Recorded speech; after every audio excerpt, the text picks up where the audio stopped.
Hello, everyone, and welcome to the Insights of a Headhunter. Today, we have a special guest with us, and we will be talking about the path of powerful kindness. So, I want to welcome Barbara Vercruysse. Hi, Barbara. Hello, Tiina. It's great to be here. So, thank you for joining me today. Barbara is the president of PWI, the Professional Women International Brussels. She is also an entrepreneur and author of this great book, The Path of Powerful Kindness. She is a businesswoman and she also survived a fourth stage of cancer 20 years ago. So we have so much to talk about. But for people who don't know you, can you please introduce yourself and tell me what you do? Yes, as you know, Tiina, I wear many hats in life, and that's how I like it because I think as humans, we're not one dimensional, we're multidimensional. So, in my professional life, I'm the quality and customer experience lead at BMW Grégoire, a group of BMW dealerships, which I do that with passion. It's very important for me to stay grounded in real life and business life. So I also want to contribute, and I do that as a volunteer at Professional Women International. I've been a president there for 2 years and a half now. So it's my way to contribute to women empowerment, and especially at a certain age, I think you want to pass over a certain experience to younger women, sharing your experiences, your expertise. As you know, I also wrote a book, The Path of Powerful Kindness. I do often keynote speeches on kindness and leadership. I'm happily married for more than 25 years. My husband and I, we are the parents of three young adults. What else? I love to read also. I read an average between 40 and 50 books a year, a mix of audiobooks and like real books. And I think that's it in a nutshell. Yes, so we have many interests in common, and when I saw your book, The Powerful Kindness, I really wanted to get your insights, and maybe we should go back a little bit to your personal story to Yes. see where you started, because where you're now and what you're sharing is something that you must have gone through some crisis in your life. So Yes. Yes. Well, many people ask me why I am so passionate about kindness. You know, it's not so common to call yourself a global kindness advocate. And that started really at a very young age. As a child, I was always called too kind for this world. People would say, well, Barbara, you will never be successful. You're too kind. People will walk over you. And I could never understand. I was thinking, what does that mean? Being too kind? Does it mean that I have to be less kind? As a child, I just couldn't. What kind of world are we living in? A world which says you have to be not too kind. So that was something that lived, like the way I stood in life. I looked at life in sharing, like joy, kindness, being there for others. That was, like questioned. But then life happens and you grow up. And I think in growing up, you go to high school, you go to university. I started a business and a construction business, and I married, became a mom. You more and more, you could say, get into the mold of society when you grow up. So you could say the whole kindness was like more going to the back of my head. And I lived a life which I thought was expected from me. yes. My life was based mostly on unconscious choices. But then at the age of 32, It was on April 7, 2003, so it's already 22 years ago. I was diagnosed with a stage 4 skin cancer. So it started with a little black spot on my knee. It was taken away. I got a biopsy, and I got the news that it was really, like not good. Other biopsy of my lymph nodes. I had metastasis in my lymph node. So I got 2 surgeries and a year of chemotherapy. And as you can imagine, when you're in hospital, like all those months, you have a lot of time to reflect. And especially since they told me that I would probably not live until the end of the year. So there I was, 32, young mom. My youngest, my son was 2 months old. I had a business since 5 years, married since 5 years. And I really had the time to reflect and think, okay, if this adventure is over, if I die at 32, am I happy with my legacy? And the answer was no. I was not. I had lived up to the expectations of others until that day. So I promised myself, if I survive, which was very unlikely at that time, they gave me 10, 15%.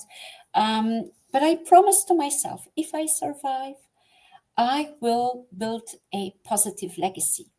I will make sure that the second chance that I get, I take it with both hands. And I do something that I feel is purposeful, is meaningful. But that is, of course, it's not like I left hospital and then, eventually I survived. That I knew all of, like I didn't know immediately, now I'm going to be a global kindness advocate.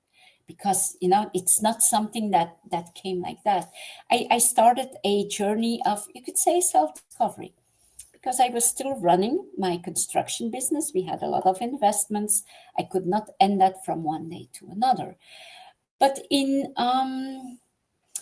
that self-search, you could say, that self-discovery, it became clear that bringing a message of more compassion, more kindness into also a business environment was something that I became very passionate about. So here I am, 23 years later. I've been, I think, very active on social media since more than 10 years with bringing that message. I wrote my book 2 years ago. And the older I get, I'm 55 now, the more accomplished I feel, the more fulfilled I feel. So I'm still as passionate as, you could say, an 18-year-old. So yeah, that's the story behind the kindness. Yeah, and I think we can feel, even without knowing your story, when we interacted, I felt that there was something, a transformation that you had been through, and normally it's a crisis that leads to it.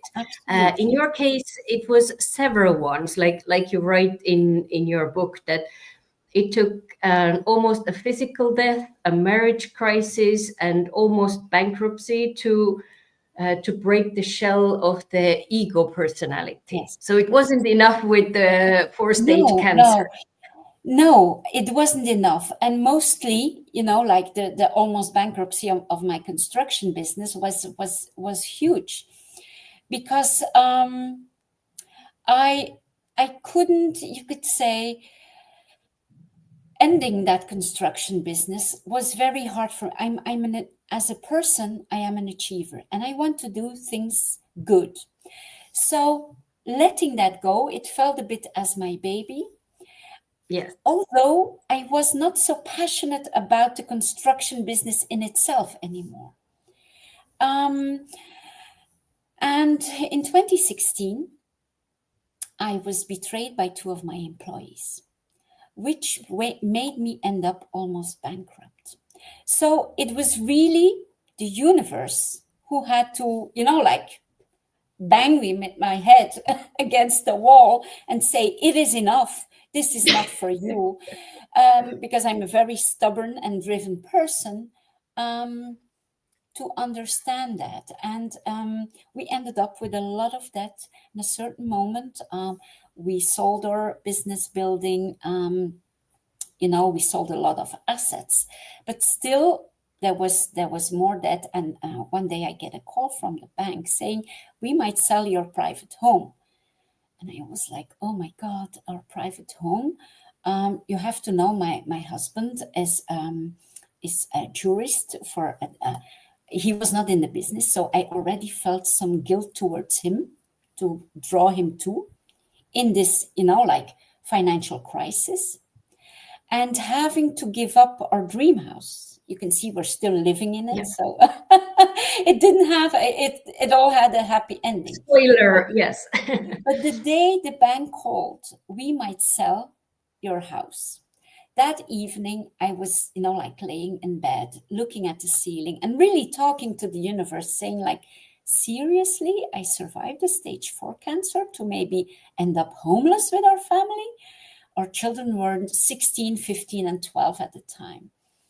And there was something very deep, a deep realization that came, which the message was, Barbara, whether you are homeless or you live in your beautiful house, you are a worthy human being.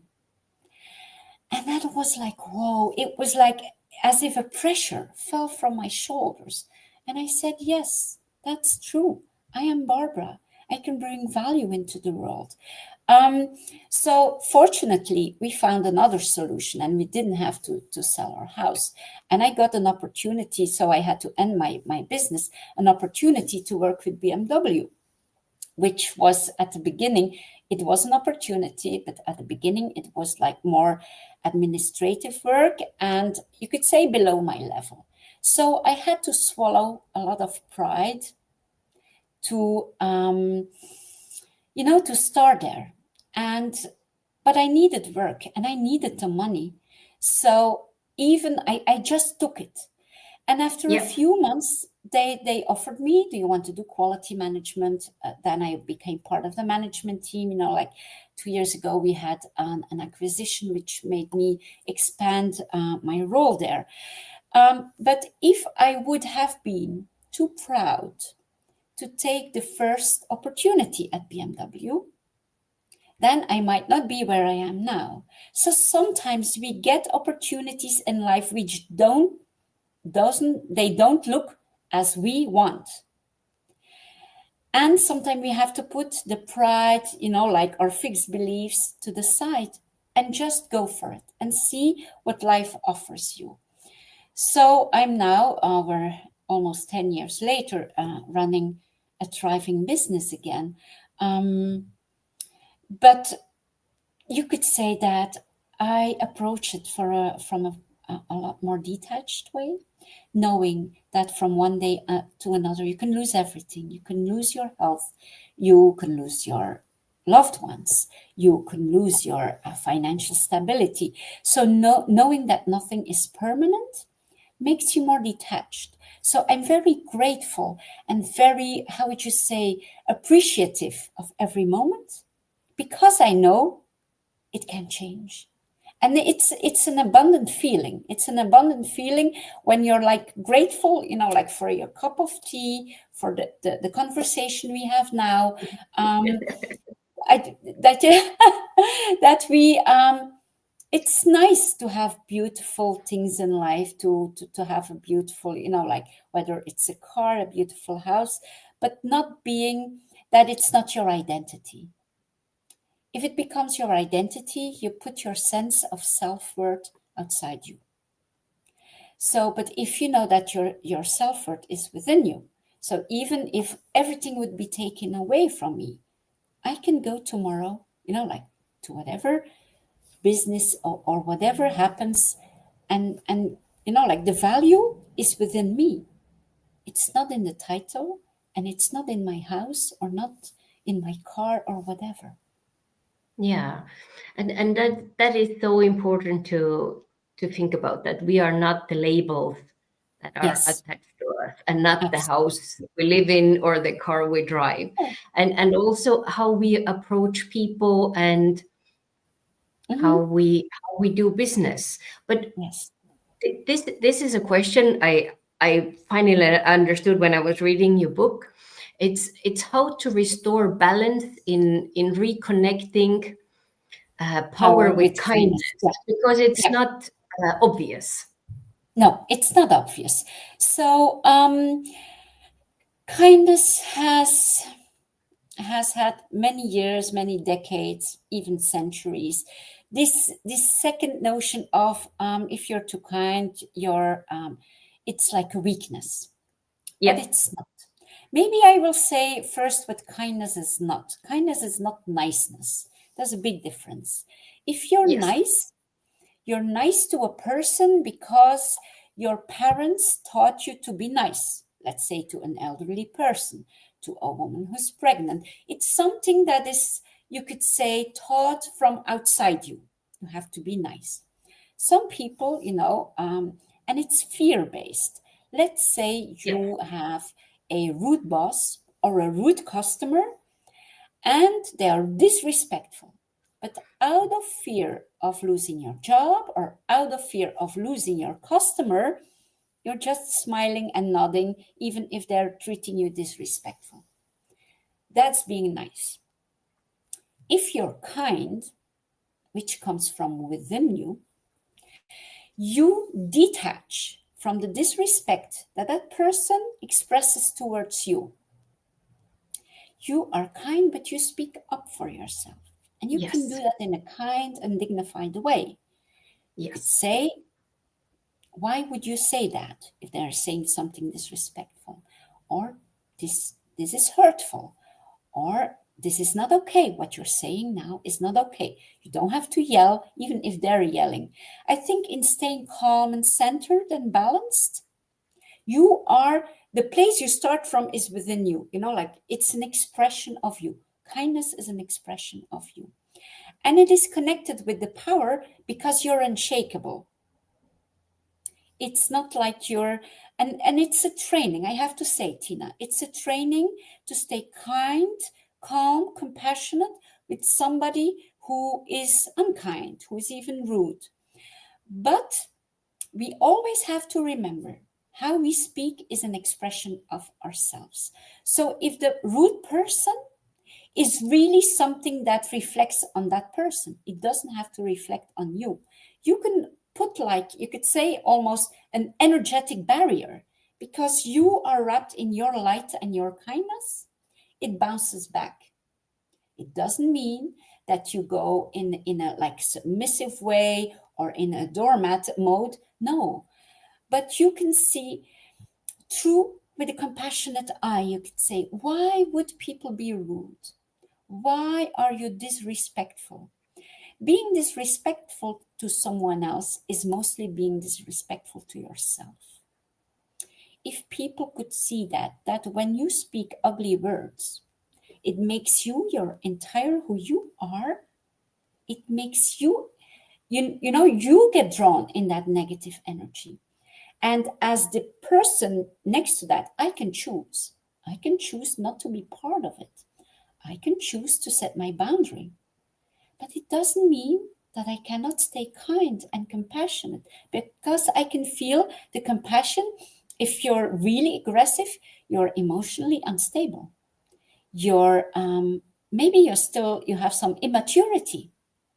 You're used to getting everything your way. Something is bad or challenging is happening, and you start to yell. It just means you cannot handle the situation. You are so.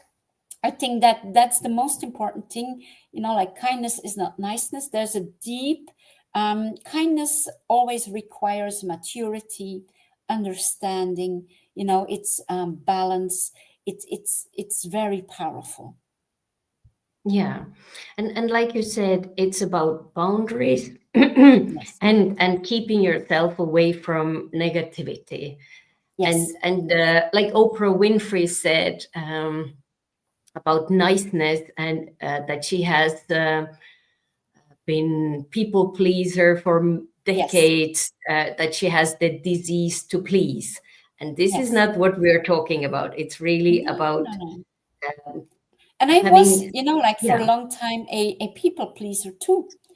yeah, Very much because as a child, I always loved to see, like when you brought joy, like to make other people happy. You're just like yeah, that. You want to make other people happy. But some people are wounded inside.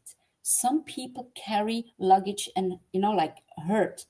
And yes, they start to, it's like they feel that people who are genuinely caring, they know they can manipulate them. And I've met quite some people who were manipulative, narcissistic.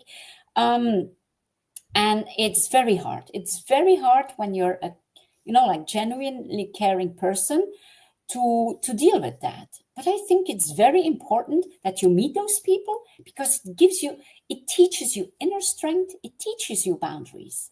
Let's say that me as a caring person, I would never have met a person who was like manipulative. I would have some naivete maybe in me. Now I'm very grounded because I've like been through so much.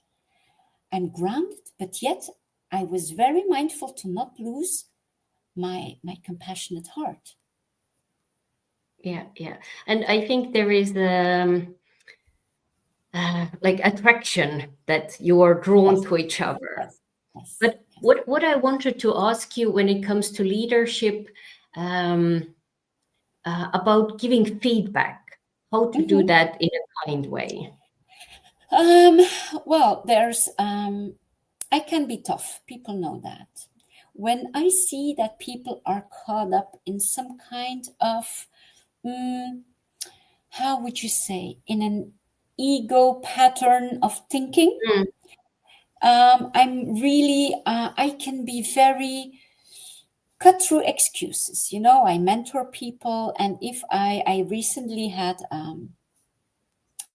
one of my mentees, and she was really in a mood, quite self pity, and pulling mm, herself down. And I just, like was really radical, saying these are thoughts. This is not you. mm, These are simply your thoughts, which are making you sad, which are making you feel lonely. And it took some, like a quite tough conversation for her to get out, because sometimes if you give feedback, the person, they the people you talk to first, I think it needs emotional intelligence. In what place are they in? Are they in a very a place of confidence, or are they coming from a place of insecurity? If they're insecure, you can even address that. And I'm very direct. I would say, I sense that you're insecure about this. No worries. What I'm going to say is really to help you forward. And you have to overcome this hurdle of insecurity to develop. if you want to move Yeah. forward. Um, so I think that's it's the combination emotional intelligence and yet being honest, but in coming from a way with the best of intentions. I'm not fluffing around ever. Even, like 3 children, they know that. And they know it comes from a place of love. And I can be wrong. If that person does not agree with my feedback, I'm open. I would always add that, this is my perspective. I'm open to listen how you maybe can, like change my perspective. So it's not like I'm all knowing, even in giving feedback, always open to it's, like it's a conversation. It's Yes. a circle, it's not something one way. And I think that's important. And giving people like that they feel safe, that they can give, like revert back. That's important. It's, I'm open. I still have to learn every day. And I think, yeah, that's really my approach, learning every day from other people, but not, I'm not the person who, I'm, I'm just quite straightforward. Yeah. And we have a question here from Christina Lambermont, who introduced us. How can leaders measure the impact of kindness on team engagement and performance? I think it's quite easy. If you see that your team is working very collaborative, if there's, like a certain openness and you see performance increase, the natural underground, like undercurrent of the entire team is based on kindness. If you see performance going backwards and people working more isolated, then it's more competitive and fear-based. So I think you can easily see it in performance. Kindness-based collaboration always enhances performance because you're not afraid to share with your colleague things you want to grow together, you have a common goal. So that's quite, and if you see certain people who are still coming from an insecure place, being very competitive or talking, you could say, negative about other people, you really have to train them. You really have to, I'm sure you really have to educate, because it's not something that we have got in our education and our environment. Our environment has always taught almost the opposite, like competition, being tough in business. So it's not, it's always like 1 + 1 is 3. And even, like within PWI, I'm thinking like that, looking for other associations to collaborate with, to expand. You expand in sharing, in giving, in collaborating. And if you come from a place of confidence and kindness, it, like it follows naturally.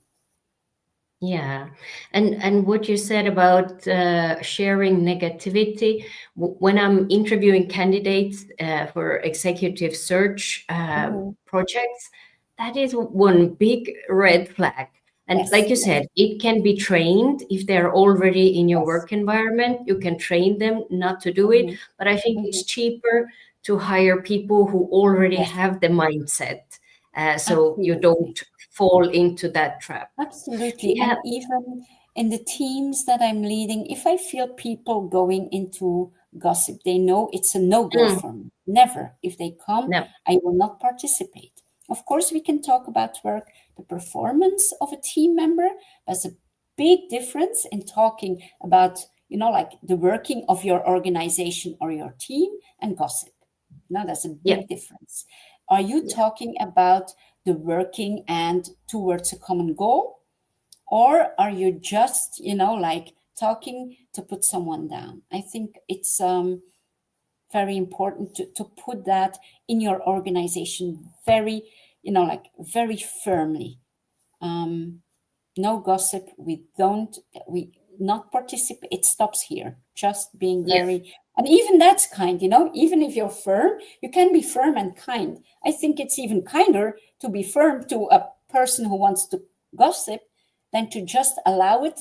That would be niceness again, like that comes from a weak place, not speaking up to someone who would have that behavior. Yeah. Let us go over in the comments. We have Jeff Young join us. Sorry, I'm late, Tiina, but I wanted to be here and show my support. Namaste. This is really one of the people who lives as a kindness advocate as well in Columbus, Ohio. And in your book, you mentioned that you had an online community of awakening souls. Where did you meet them? On which platform? I've joined many communities. I had many. I have been too busy the past year and a half to really be very involved. So it has, I'm doing more, like my personal spiritual routines, early morning, starting the day, always in gratitude with silence, and journaling. But I think it's very important to feel people, to find people who support you, who are aligned, but from a place not to isolate and to, like we're better than the rest. Look at us, how good we are. Always from a place like to support you, to bring the message into the world, like it's refilling your batteries to be around people who are very much aligned to you. But it's never ever from a place of superiority, ever. When Yes. you feel that a person displays that, it's like a person who is really fulfilled and knows, like deeply lives from a place of love and kindness, has no need to feel superior nor inferior, neither. Like both are, like useless, senseless. We're all humans. We all have our journey, and it's not up to us to judge or to feel better or worse. I think just living from a place where you can find, joy in what you do. I think life, the older I get, the more I think it's simple. We all have unique gifts, and we're here to have them blossom. And if you, a cook is made to cook and make people, like put the love in the cooking and give the love through the cooking. A teacher through the teaching. In business, the businessman, the accountant through the numbers. So if you look at nature, an oak tree, just the presence and blossoms. And that's why we are here, just to, and if you have found those gifts and you can share them, I think that's most beautiful thing you can do. Every day, just every encounter, like give your best, be there for others, have that presence, but also for yourself, like fill your own cup too. True. And we also have a LinkedIn user saying hello from France, Lyon. Hi, Barbara, Tiina, and participants. And Jeff can tell this person how to make themselves visible on LinkedIn. He has a great tip. We also have a question from Sebastian Ong. Is kindness an important factor of return on relationships? What exactly does return on relationships mean? I think what he means is it important in relationships? Yeah, of course, it's very important. And the kindness is super important, but you can only be in a healthy relationship when the relationship with yourself is healthy. So if you come from a place where you are from an inner place fulfilled, balanced, you have that self-love, you go in a relationship where you give, and there's a natural circle of giving and receiving, but you don't go in a relationship to claim, demand, have expectations, ask something in return, because there you start from a place of scarcity. I need you, I want you. That's a kind of a immature place to start a relationship. If you come from I'm married for more than 25 years. We've been through ups and downs. And I think the way relationships are often portrayed in, like all the romances, and it's not very healthy. I think we don't need, if you need someone to make you happy, it means that you are not fulfilled yourself. So, but if you are happy with the way you are, who you are, you go from a very different place into relationship. The kindness, the love comes naturally, and it doesn't mean if you feel that the other person comes from a needy place, if the other person comes from an needy, that you can set boundaries, that you can what you allow in a relationship is very important. What you allow and what you don't allow. The self-love and self-respect is essential. And I think that's where the kindness is based on in relationships. And this is something that we were not told at school. No, we weren't. No, no, I think all the songs say, I need you, I want you, and yeah. I think your book has very practical tips. Like at the end of every chapter, there are tips what you can do. And in the morning, I'm also thinking about the deep gratitude for being alive this morning. So when it comes to how to become an agent of transformation on a micro and macro level. I think it's the hardest part, that embodiment, embody, and it's it takes time. It's training. It's routine. It's being very committed. And it's being in every encounter, because it would be very easy for me to talk here, like on the screen about kindness, and then hearing my mom or my husband or my kids and not being kind. So it's a practice. It's a practice every single day, every single moment. But it is so rewarding because it opens your heart. And living with an open heart is a joyful place. There's, there's almost no more fear left when you live from a joyful place, because you don't give someone else the power to hurt you. So if somebody would say something hurtful to me, I would more feel compassionate for that person, thinking, oh, what made you say that? Why would you say that? Do you feel so unhappy that you feel the need to express those words? So that's a very different approach. And it's especially taking care of yourself, feeling and very high self-awareness. When are my batteries getting empty? How can I say no to, like if you have too much on your plate, be honest about it. I need some time for myself. I do that in my agenda. I block moments where it's full. I do not accept any, because if I would like to, I would be busy every day from 5 in the morning till 11 at night. So I'm very mindful about what I say yes to. And if I say yes to something, I'm fully present. There's a lot that I say no to.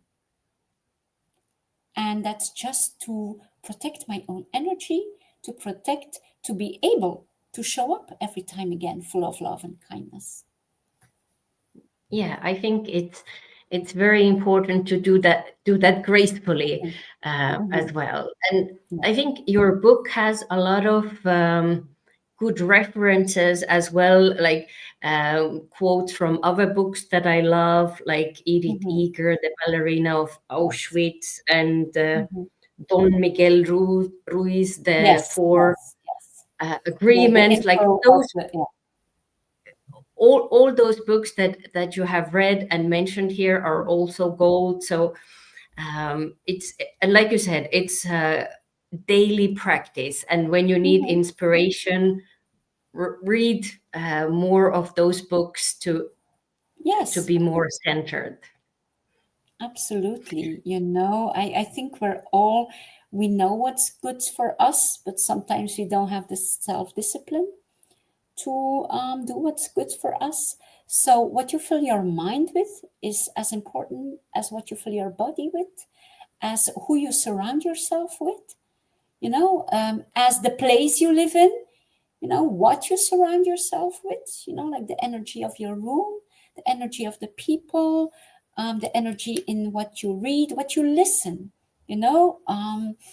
if you listen to negativity an entire day, it just, like without you being conscious about it, it brings you in a very different vibe. And I think we are already very lucky to live in times where our awareness is already a lot higher than, let's say, 50 years ago. People would eat, like fat, sugar, they would smoke, drink, and have no idea the effect it had on them. It was just, if I look at my parents, my grandparents. So now we have we know so much more already. So we are blessed, even if these are challenging times. I always say, like, even if we live in dark times, it's up to us to shine our light. Yes, and I want to thank you for doing that in the different ways that you show up for the Professional Women International Brussels, where you are the president. So if people would like to connect with you and stay in touch with you, where can they find you and where can they find the book? So to connect, just connect with me on LinkedIn. I think that's the easiest thing. And then you can find my book on all platforms, on your preferred platform, whether it's Amazon or Barnes & Nobles or whatever platform. You just type in the title and you can order the book on your preferred platform. I think that's the easiest way. And when you connect on LinkedIn and you send me a message, I always reply. Not always immediately. I get a lot of messages, but I always take the time to reply. That's also kindness. Because I often have people who say, wow, this is the first kind message I ever received on LinkedIn. And then I'm happy, Tiina, that I could brighten that person's day. Oh, that's wonderful. And that's also what Jeff Young has done. So he connected with Stefan Lebec Yes. and told him how to turn on the settings. So we have engaged audience as well, helping each other and That's being fantastic. kind. And I'm saying hi to Stefan because I know him. I'm very happy he's here, and to Christina, who I know, and I'm sure I will be connecting with the other people too. Yes. What are the final things that you want people to take away from this conversation? Okay. I think the most important message is, as a human being, never to forget you are valuable, you are beautiful, and you are worthy.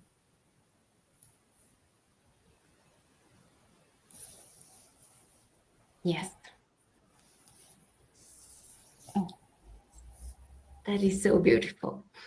Thank you so much, Barbara. Thank you, everyone who joined us and who is watching the replay. And see you next time. Bye. Okay. Bye-bye.